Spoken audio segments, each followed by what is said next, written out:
ఒక అందమైన అడవిలో ఒక రామచిలుక మరియు పావురం ఉండేది. ఒక రోజు నది దగ్గరికి నీళ్లు తాగడానికి వచ్చింది రామచిలుక.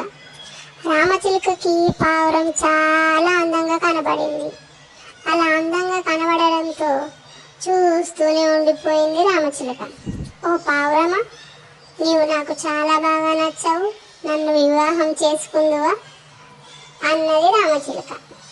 దానికి పావురం నవ్వుతూ తన మౌనంతో సరే అన్నది.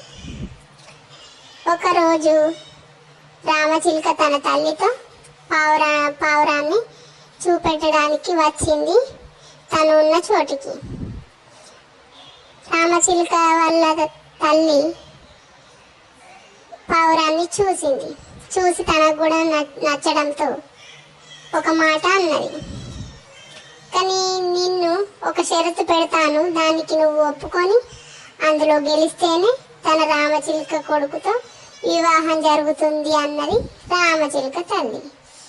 దానికి ఒప్పుకున్నది. తర్వాత భాగం కావాలి అంటే నెక్స్ట్ వీడియో చూడండి. Until subscribe, share and like.